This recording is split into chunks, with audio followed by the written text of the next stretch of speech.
কি করতেছো? Salary sheet তৈরি করতেছো, তাই না? মাহির, তুমি? আজকে আমাদের ক্লাসের বিষয়টা কি ছিল? যে স্যালারি শিট। হ্যাঁ, এমএস এক্সেল এর বেতন শিট তৈরি, তাই না? স্যালারি শিট অথবা বেতন শিট তৈরি, তাই তো? আচ্ছা, তোমাদের আজকে আমি একটু অন্য বিষয়ে কথা বলবো। বিষয়টা হচ্ছে, সবাই একটু আমার দিকে হও, আমি জাস্ট তোমাদের সঙ্গে একটু কথা বলি।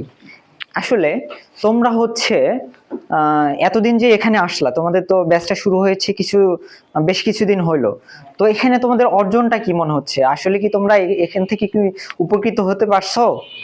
হ্যাঁ, কি কি উপকৃত হয়েছো বলো দেখি। আমরা কম্পিউটার বিষয়ে কিছু জানতাম না, মনে করেন যে একেবারে অজ্ঞ, কম্পিউটার অন করতে কিভাবে সেটাও আমরা জানতাম না। এখন এখানে আসার পর থেকে ধীরে ধীরে আলহামদুলিল্লাহ সবকিছু শিখতেছি। এমএস এক্সেল, পাওয়ার পয়েন্ট, অনেকগুলো কাজ আমরা শিখছি। তার মধ্যে এখন অলরেডি আমরা যে স্যালারি শিট, আজকে যে আমাদের ক্লাস স্যালারি শিট আমরা তৈরি করতেছি, আলহামদুলিল্লাহ আমি মনে করি যে আমরা মোটামুটি অনেক কিছু শিখতেছি। আলহামদুলিল্লাহ ভবিষ্যতে আরো এটার দ্বারা আমরা উপকৃত হব।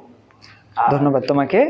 তো এখন আসাদ, তুমি বলো তো, যখন প্রথমে আসছিলা তখন, হ্যাঁ আসাদ, তুমি বলো তো ভাইয়া, তুমি যখন প্রথম আসছিলা তখন তোমার বেসটা কিরকম ছিল কম্পিউটারে? তখন আমি কম্পিউটার বিষয়ে অত কিছু জানতাম না, এখানে আসার পর অনেক কিছু মানে শিখছি।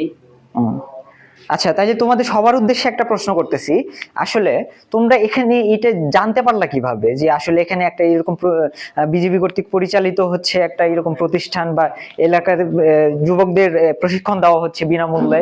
তো এটা তোমরা কিভাবে জানতে পারলা? বড় ভাই দেন। হ্যাঁ, এর আগেও তোমরা ছাড়াও কিন্তু এর আগেও আমাদের 4টা ব্যাচ কোর্স সম্পন্ন করছে, তো তাদের থেকে কি কোনো সফলতার গল্প তোমরা শুনতে পেয়েছো? বুঝতে পারছি, পোস্ট করেন। আচ্ছা, তোমাদের আরেকটা বিষয় বলি, তোমরা কি মনে করো যে এটার দ্বারা উপকৃত হচ্ছ, বা এটার ধারা অব্যাহত থাকুক এমন কিছু মনে করতেছো? যে আমরা অবশ্যই উপকৃত হচ্ছি।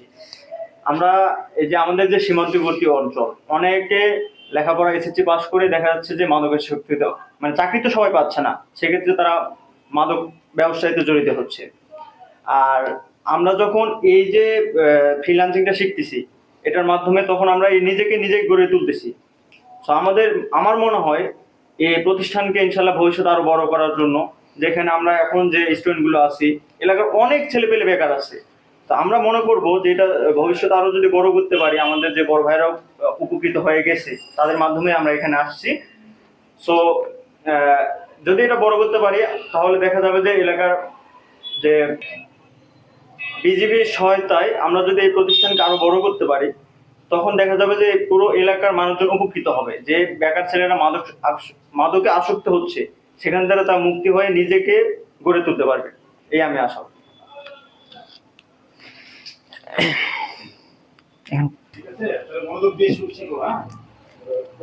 আচ্ছা, ঠিক আছে, তাহলে আমি বিজিবি ঊর্ধ্বতন কর্তৃপক্ষের কাছে জানাবো বিষয়টা, যে তোমাদের যে আবদারটা, তো এটা আমি জানানোর চেষ্টা করব, দেখি তারা পরবর্তী পদক্ষেপ কি নেওয়ার চেষ্টা করে।